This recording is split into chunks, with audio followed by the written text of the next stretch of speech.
আজকের এই আলোচনায় সঙ্গীতকে ঘিরে আমরা জানব, শুনব, অনুভব করব সঙ্গীত শিল্পীদের অভিজ্ঞতা, তাদের ভাবনা, তাদের সৃষ্টির নেপথ্যের গল্প সব কিছু নিয়েই আমাদের এই পর্ব। আশা করি সুরের এই সফরে আপনারাও আমাদের সঙ্গে থাকবেন এবং চোখ রাখবেন আমাদের পজিটিভ বার্তার Facebook live, Tripura knowledge city এবং পজিটিভ বার্তার ইউটিউব চ্যানেলে। আজকে আমাদের মধ্যে উপস্থিত আছেন আজকের বিশিষ্ট শিল্পী দেবলীনা পাল ম্যাডাম, নমস্কার, এবং রয়েছেন আমাদের তবলায় দেবরাজ স্যার, নমস্কার। তো আপনাদের এই আমাদের পজিটিভ বার্তার প্ল্যাটফর্মে অনেক অনেক স্বাগত। অনেক তো ধন্যবাদ আপনাকেও। তো এরপরে জানতে চাইবো আমাদের পজিটিভ বার্তায় এসে আপনার কেমন লাগছে? পজিটিভ বার্তার অনুষ্ঠান আমি দেখি, খুব ভালো লাগে। আর আজকে আমাদের আমন্ত্রণ জানিয়েছে পজিটিভ বার্তা, সেই জন্য বিশেষভাবে কৃতজ্ঞ। অনেক অনেক ধন্যবাদ। খুব ভালো লাগছে এসে। আশা করি অনুষ্ঠানও খুব ভালো হবে, দর্শকদের ভালো লাগবে। ধন্যবাদ ম্যাডাম আপনাকেও। তো এরপরে চলে যাব দেবরাজ স্যারের কাছে, যে আপনার কেমন লাগছে আজকের এই প্ল্যাটফর্মে এসে? পজিটিভ বার্তার বাতাবরণ সত্যিই পজিটিভ লাগছে, খুব ভালো লাগছে এসে। দেখা যাক, আশা করছি প্রোগ্রামটাও খুব ভালোভাবে এগিয়ে নিয়ে যেতে পারবো। ধন্যবাদ স্যার। তো আপনারা সঙ্গে থাকবেন, পাশে থাকবেন আমাদের এই অনুষ্ঠানে। তো আমরা অনুষ্ঠানের প্রথমেই আজকে শুনে নেব আমাদের ম্যাডামের কাছ থেকে, দেবলীনা ম্যাডামের কাছ থেকে একটি আধুনিক সঙ্গীত। হ্যাঁ, আমি জটিলেশ্বর মুখোপাধ্যায়ের কথাও সুরে একটি গান করছি।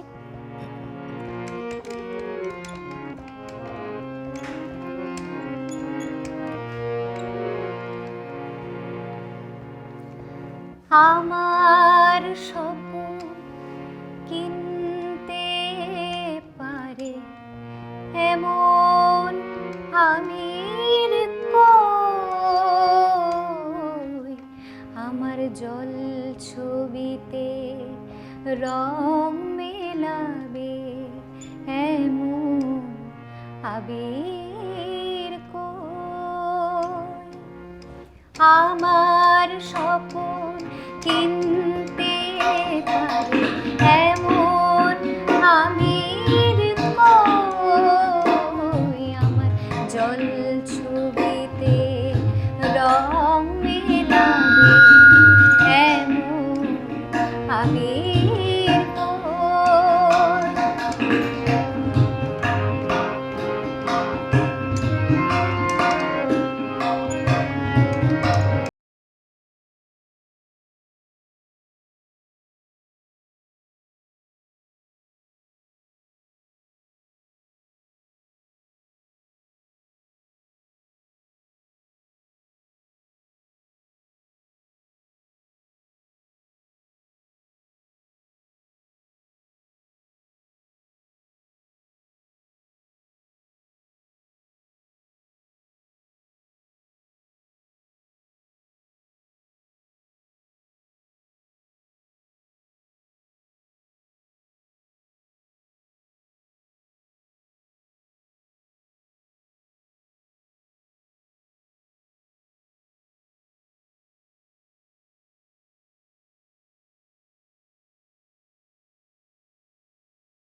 আবির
আবির কই আমার স্বপন কিনতে পারে এমন আবির কই আমার জল ছবিতে রং মেলাবে এমন আবির কই।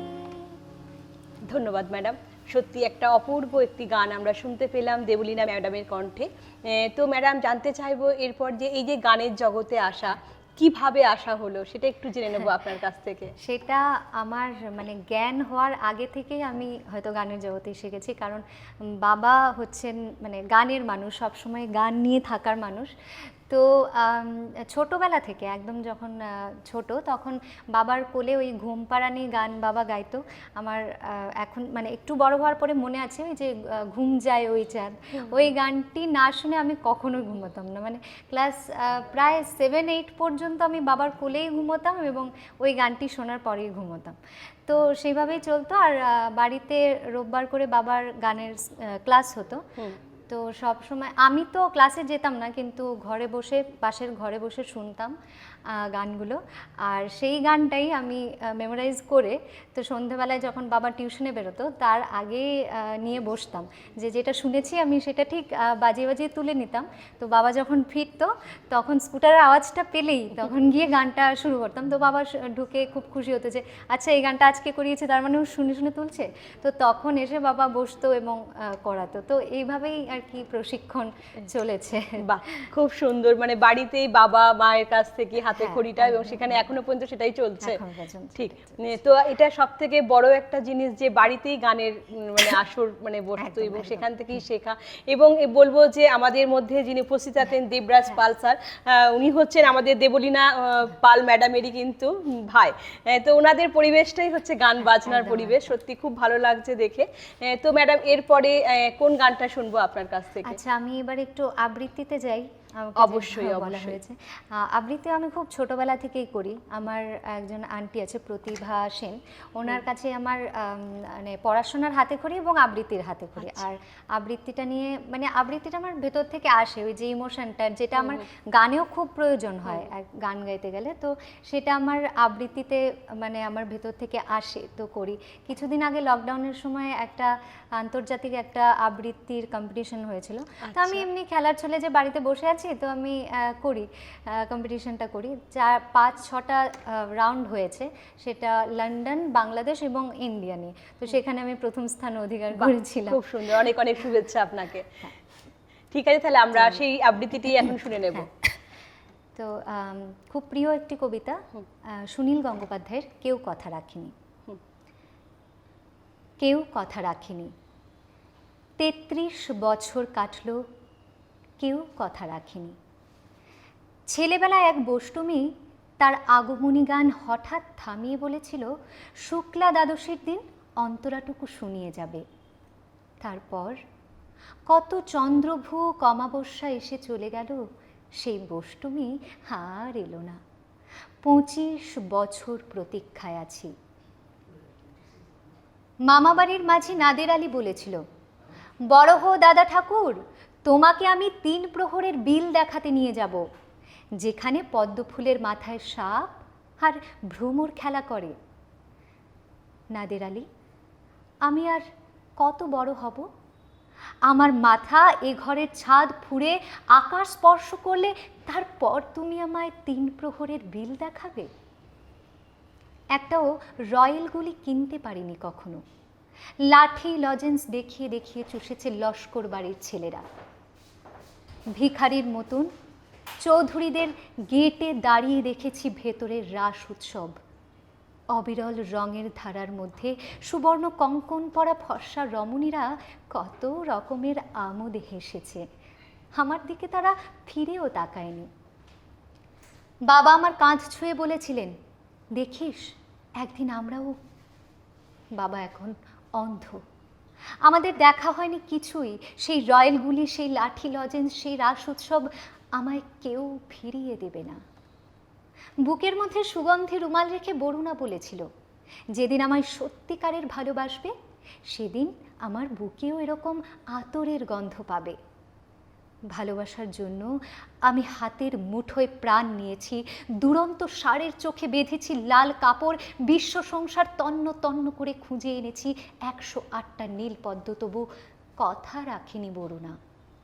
এখনো তার বুকে শুধুই মাংসের গন্ধ, এখনো সে যে কোনো নারী। কেউ কথা রাখেনি, 33 বছর কাটলো, কেউ কথা রাখে না। খুব সুন্দর, ধন্যবাদ ম্যাডাম আপনাকে। সত্যি এই কবিতাটা আমরা অনেক শুনেছি, তবুও আপনার কণ্ঠে শুনে আবারও সত্যি খুব ভালো লাগলো। ধন্যবাদ। তো এরপরে আমরা আবার কোন গানটা শুনবো আপনার কণ্ঠে? এবারে আমি একটা শিপ্রা বসুর গাওয়া একটি গান একটু করার চেষ্টা করছি। ঠিক আছে, আমরা এরপরে শিপ্রা ম্যাডামের একটি গান আমরা দেবলীনা ম্যাডামের কণ্ঠে শুনে নেব।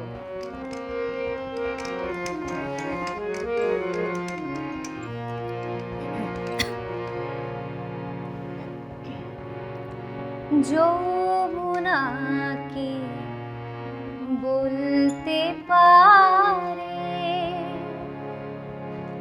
যমুনাকে বলতে পারে, যমুনাকে বলতে পারে, কতবার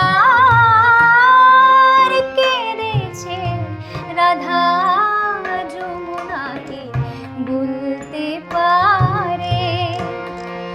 আনমনে চলতে গিয়ে, আনমনে চলতে গিয়ে কোন পথে পিছে বাঁধা যমুনাকে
সুন্দর, অনেক অনেক ধন্যবাদ। আবার একটি সুন্দর গান আমরা শুনতে পেলাম ম্যাডামের কণ্ঠে। তো এরপরে জানতে চাইবো ম্যাডামের কাছে যে কোন ধরনের গান গাইতে বেশি ভালো লাগে? গান তো সব ধরনের গানই ভালো লাগে, তার মধ্যে একটু যেগুলো রাগাশ্রয়ী গান সেগুলো ভালো লাগে, আর ওল্ড মেলোডি সব গান, মানে আমি একটু পুরনো গান বেশি পছন্দ করি, পুরনো একটু মেলোডি যেগুলো গান সব সব আমার পছন্দ। তো এই যে বললেন পুরানো গান ভালো লাগে, নতুন গান অবশ্যই ভালো লাগে। অবশ্যই। হ্যাঁ, তো এই যে নতুন আর পুরানোর মধ্যে যে ডিফারেন্সটা, এটা আপনার কাছে কি মনে হয়, কেমন লাগে? না, আমি আসলে সেভাবে ডিফারেন্সিয়েট করার পক্ষে নই, কারণ পুরোনো দিনের গান আমার ভালো লাগে, সেটা সম্পূর্ণ আমার মানে ব্যক্তিগত। হ্যাঁ, ব্যক্তিগত, যে যে পরিবেশে মানুষ হবে, যে গানগুলো শুনে বড় হবে, সেটার প্রতি একটা মানে আমরা আকর্ষণ দেখেছি যে থাকবে। আমরা আগেকার গান মানে শুনতে বেশ একটা ভালো লাগে, একটা হ্যাঁ। মাইল্ড মানে মৃদু হ্যাঁ। একটা ভালো লাগে, কাহিনী থাকে হ্যাঁ, একটা। কিন্তু কিন্তু এখনকার গান কিন্তু সেটা বলবো যে মানে ওঠে, হ্যাঁ, শুনি কিন্তু ভালো লাগে, কিন্তু সেটা- বেশি দিন সেটা আমার মনে থাকে হয়- না। হ্যাঁ, কিন্তু সেটা আমার মনে হয় জেনারেশন ওয়াইজ চেঞ্জ হওয়াটাও খুব স্বাভাবিক, কারণ আগের এই যে হার্ড রক এই ব্যাপারটা ছিলই না, ঠিক। যেটা এখন এই জেনারেশনের যে ছেলে মেয়ে, ওরা খুব পার্টি পছন্দ করে, ওরা খুব পার্টিতে গিয়ে ধিনচাক ধিনচাক গান না হলে পছন্দ না। তো সেই হিসাবে এখনকার যুগের গান অবশ্যই খুব ভালো ভালো ভালো গানও হচ্ছে, অবশ্যই ভালো গায়কও আছে। হ্যাঁ, অবশ্যই খুব ভালো হচ্ছে এখনকার গান। আর আমার পছন্দের পুরোনো গান, কারণ আমি সবসময় বাবার কোলে বসে সেই লতা মঙ্গেশকর, হেমন্ত মুখোপাধ্যায় এবং মানে সেই মানে কিশোর পরিবেশটা কুমার- পেয়েছেন। হ্যাঁ, সেই গানগুলো শুনে অভ্যস্ত, এবং আমি খুব রিল্যাক্স মাইন্ডে সেগুলো শুনতে পছন্দ করি, সেই জন্য আমার পছন্দ। তো তাহলে কি আমরা আবারও একটি পুরানো গান শুনে হ্যাঁ নেব? হ্যাঁ, অবশ্যই আমি, হ্যাঁ, তো পুরানো আধুনিক গান আমরা আবারও শুনে নেব। হ্যাঁ, একদম। আমি এবারে শ্রদ্ধা নির্মলা মিশ্রের গাওয়া একটি গান করছি। ঠিক, জানা আমরা গান। শুনে নেব আবার একটা নির্মলা মিশ্রজির এর গাওয়া গান দেবলীনা ম্যাডামের কণ্ঠে। কথা ভবেশ গুপ্ত এবং সুর রবীন্দ্র জৈনের।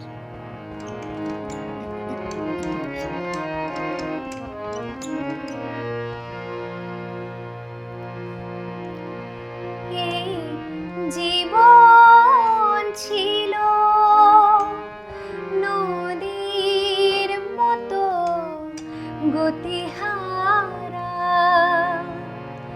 এই জীবন ছিল নদীর মতো গতিহারা, দিশাহারা। ওগো তোমার আকাশ দুটি চোখে আমি হয়ে গেছি তারা, ওগো তোমার আকাশ দুটি চোখে আমি হয়ে গেছি তারা।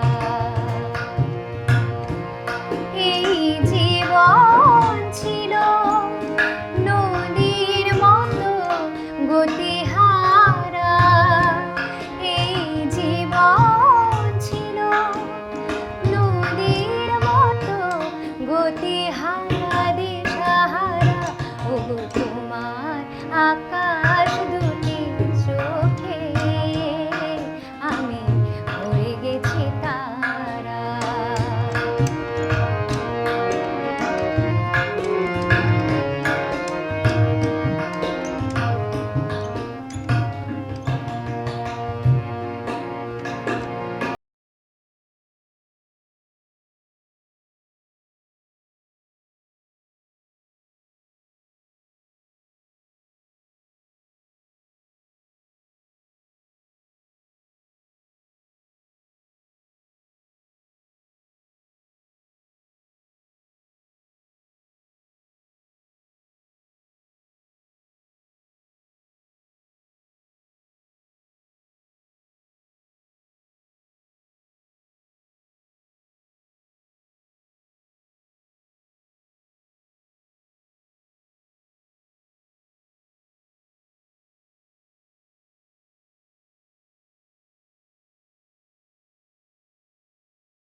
গেছি তারা, ও আমি হয়ে গেছি তারা, আমি হয়ে গেছি তারা। আবারও ধন্যবাদ অনেক অনেক। তো খুব সুন্দর আবারও একটি গান আমরা শুনতে পেলাম ম্যাডামের কণ্ঠে। তো এরপরে ম্যাডামের কাছ থেকে জানবো এই গানের জগৎ নিয়ে কখনো কোনো স্মরণীয় ঘটনা যদি থাকে তাহলে আমাদের সঙ্গে শেয়ার করবেন। আমি এক্ষুনি বলতে যাচ্ছিলাম, যেহেতু আমি শ্রদ্ধেয়া নির্মলা মিশ্রাজির গানটি গেয়েছি, তো আমার স্মরণীয় ঘটনা বলতে এমনি তো যখন সারা ত্রিপুরা যে ঘুরে ঘুরে যখন প্রোগ্রাম করতাম, বাবা সেই স্কুল থেকে এসে নিয়ে যেত, তো সবগুলো ঘটনাই আমার কাছে খুব স্মরণীয়। আর তার মধ্যে যে ঘটনাটা বলতে যাচ্ছিলাম, যে আমার কলকাতা আমি থাকি এখন, তো আমার যিনি এখন যার কাছে তালিম নিই, শ্রদ্ধেয়া শিল্পী সুতপা ভট্টাচার্য, তো ওনারই সুবাদে একদিন যাওয়া হয়েছিল নির্মলা মিশ্রের বাড়িতে। আচ্ছা, হ্যাঁ, বাহ, তো বিশেষ তখন- পাওনা এটা। হ্যাঁ, খুব বিশেষ পাওনা। এবং তখন তিনি ছিলেন একদম শয্যাশায়ী যখন গেছিলেন, খুব অসুস্থ ছিলেন তখন। তো সেই সময় কিন্তু যেটা আমার সারা জীবন মনে থাকবে, সেই স্মরণীয় ঘটনাটি হচ্ছে যে উনি সেই অবস্থায়, তখন উনি কানে শুনতে পান না ভালো করে, চোখে দেখতে পারেন না ভালো করে, তো সেই অবস্থাতেও যাওয়ার পরে খুব খুশি হয়েছেন, মানে সবাইকে দেখে। ফুল খুব ভালোবাসতেন, তো আমরা সবাই ফুল মিষ্টি নিয়ে গেছিলাম। তো উনি বলছেন যে আজকে আমার শরীরটা ভালো নেই, আমি কালকে গান শোনাবো। মানে ওই অবস্থাতে উনি একটা সবসময় মধ্যে চলে, গানটা তো মনে মনে চলেই, কিন্তু উনি একটা সবসময় আশা যে আজকে আমার গলাটা ভালো নেই, কথা বলতে পারছেন না, অথচ মানে মুখের কাছে কান নিয়ে শুনতে হচ্ছে কথা, উনি বলছে কালকে শোনাবো, তো তোরা একটু গান শোনা না। তো ওনার কাছে ওখানে বসে গান শোনানোর সুযোগ, সৌভাগ্যটা হয়েছিল। এবং তিনি মানে ভাবি যে কিভাবে ওরা সঙ্গীতকে নিজের জীবনে জড়িয়েছেন, সেই অবস্থাতে উনি বলে দিচ্ছেন যে না, এই জায়গাটায় না মুরকি একটু বেশি হয়েছে, ওটা একটু কম হবে। মানে এতটা সেন্স তখনও অসুস্থ অবস্থাতে। হ্যাঁ, সেটা মানে এখনো ভাবলে আমার গায়ে কাটা দেয় যে ওরা কিভাবে সঙ্গীতটাকে ভালোবেসে ওনারা সেইভাবে করেছেন আর কি। তো এটা খুব স্মরণীয় ঘটনা। একদম না, এটা স্মরণীয় হওয়ার মতনই, এত সুন্দর একটা মুভমেন্ট আপনি ফেস করেছেন এবং আমাদের শ্রদ্ধেয় নির্মলা মিশ্রজির সঙ্গে আপনি গান সামনে শুনিয়েছেন, এটা বিশাল বড় একটা প্রাপ্তি। হ্যাঁ, ঠিক আছে, আমরা এবার একটা কবিতা শুনে নেব ম্যাডামের কাছ থেকে। এবারে তাহলে একটি রবীন্দ্র কবিতা আবৃত্তি করছি। একদম, রবীন্দ্রনাথকে বাদ দিয়ে তো আমরা কিছু ভাবতে পারি না, কিন্তু আজকে অল্প সময়ের মধ্যে রবীন্দ্রনাথকে মানে গানে ঢোকাতে পারিনি, কিন্তু একটা কবিতা করছি, আমার খুব প্রিয় কবিতাটি। কৃপণ, বিশ্বকবি রবীন্দ্রনাথ ঠাকুর। আমি ভিক্ষা করে ফিরতেছিলেম গ্রামের পথে পথে, তুমি তখন চলেছিলে তোমার স্বর্ণরথে। অপূর্ব এক স্বপ্ন সম লাগতেছিল চক্ষে মম, কি বিচিত্র শোভা তোমার, কি বিচিত্র সাজ। আমি মনে ভাবতেছিলেম এ কোন মহারাজ। আজি শুভক্ষণে রাত পোহালো, ভেবেছিলেম তবে আজ আমারে দ্বারে দ্বারে ফিরতে নাহি হবে। বাহির হতে নাহি হতে কাহার দেখা পেলেম পথে, চলিতে রথ ধনধান্য ছড়াবে দুই ধারে। মুঠা মুঠা কুড়িয়ে নেব ভারে ভারে। দেখি সহসা রথ থেমে গেল আমার কাছে এসে, আমার মুখ পানে চেয়ে নামলে তুমি হেসে। দেখে মুখের প্রসন্নতা জুড়িয়ে গেল সকল ব্যথা। হেন কালে কিসের লাগি তুমি অকস্মাৎ, আমায় কিছু দাও গো বলে বাড়িয়ে দিলে হাত। মরি, এ কি কথা রাজাধিরাজ, আমায় দাও গো কিছু। শুনে ক্ষণকালের তরে রইনু মাথা নিচু। তোমার কি বা অভাব আছে ভিখারি ভিক্ষুকের কাছে, হে কেবল কৌতুকের বশে আমায় প্রবঞ্চনা। ঝুলি হতে দিলেম তুলে একটি ছোট কণা, যবে পাত্রখানি ঘরে এনে উজাড় করি, এ কি ভিক্ষা মাঝে একটি ছোট সোনার কণা দেখি। দিলেম যা রাজ ভিখারিরে, স্বর্ণ হয়ে এলো ফিরে। তখন কাঁদি চোখের জলে দুটি নয়ন ভরে, তোমায় কেন দিইনি আমার সকল শূন্য করে। অপূর্ব একটি কবিতা। আমরা রবীন্দ্রনাথকে ছাড়া আমরা কিন্তু ভাবতে পারি না, একদমই ঠিক। উনি আমাদের স্মরণে মরণে সব সময় মানে উনাকে ছাড়া আমরা কিছুই ভাবতে পারি না, তো এই কারণেই হয়তো উনি আমাদের কবিগুরু রবীন্দ্রনাথ ঠাকুর। একদম। তো খুব সুন্দর একটি কবিতা আমরা শুনে নিলাম কবি রবীন্দ্রনাথ ঠাকুরের। খুব ভালো লাগলো, অনেক পুরানো, আমরাও ধন্যবাদ। হয়তো ছোটবেলায় এটা হ্যাঁ। পাঠ করেছি, বা আমাদের থেকে ছোট ছোট যারা আছেন তারাও পাঠ করে, এটা অনেক সময় ভালো লাগে। তো ম্যাডামের কাছে জেনে নেব, কখনো কি স্টেজ পারফরমেন্স করা হয়েছে? হ্যাঁ, গান কবিতা দুটোই, গানের তো করি এখনও, এখন কলকাতায় থাকি, সেখানে হয়। বিভিন্ন সময় বিভিন্ন গুণীজনদের সাথেও স্টেজ শেয়ার করেছি, যেমন জটিলেশ্বর মুখোপাধ্যায়, শ্রীকান্ত আচার্য, জয় সরকার, ওদের সাথে। তো সেগুলো সবগুলোই একটা একটা স্মরণীয় মানে হয়ে মুহূর্ত, আছে মুহূর্ত। একদম, অনেক কিছু শেখা যায় ওদের পারফরমেন্স ঠিক। সামনে থেকে দেখলেও অনেক কিছু শেখা যায়। শেখা যায়। তো সেই স্কোপটা আর কি কলকাতা শহরে অবশ্যই আছে। একদম ঠিক। সেই জন্যই যাওয়া। ধন্যবাদ ম্যাডামকে আবারও, যে এত সুন্দরভাবে কবিতা গান আমাদের মধ্যে শোনানোর জন্য, এবং উনি যে সাহচর্য পেয়েছেন যে গুণী ব্যক্তিদের, সত্যি এটা খুবই মানে একটা প্রাপ্তি উনার কাছে, এবং আমাদেরও প্রাপ্তি যে উনি পেয়েছেন, এবং আমাদের এই প্ল্যাটফর্মে এসেছেন উনি, এত সুন্দরভাবে আমাদেরকে গান এবং কবিতা আমাদেরকে শোনাচ্ছেন, আমাদের দর্শকদেরকে শোনাচ্ছেন। সত্যি অনেক অনেক ধন্যবাদ আপনাকে। তো আমরা অনুষ্ঠানের একেবারে শেষ পর্যায়ে চলে এসেছি। তো আজকের অনুষ্ঠানের একটি শেষ গান আমরা ম্যাডামের কাছ থেকে শুনে নেব। আচ্ছা, এবার একটু পুরনো থেকে বেরিয়ে আসছি, কারণ নতুন গান আমিও গাই, পছন্দ করি, গাই না যে তা নয়, কিন্তু হ্যাঁ, তো আর এখন বৃষ্টির মরশুম চলছে, একদম ঠিক। তো একটা শ্রাবণের গান করছি, আর সেটার কথা সুর রূপঙ্কর বাগচি। আচ্ছা।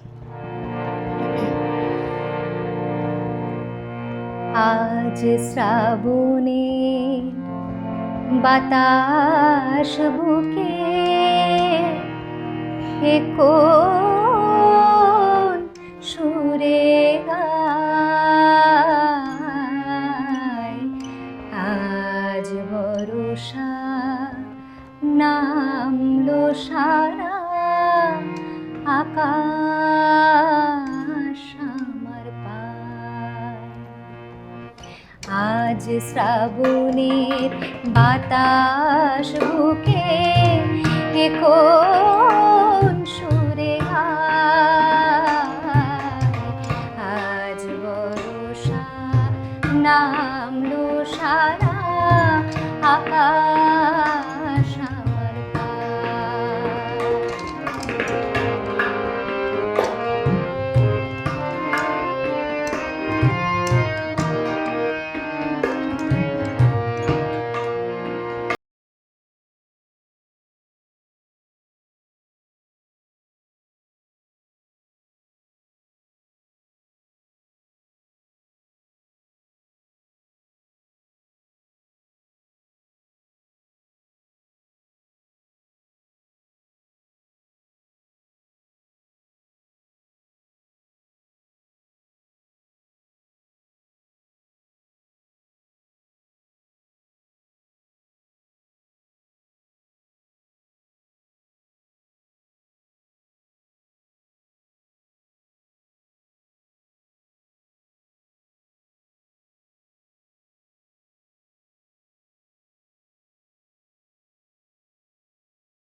বাতাস বুকে কোন সুরে গায়, আজ বর্ষা নামলো সারা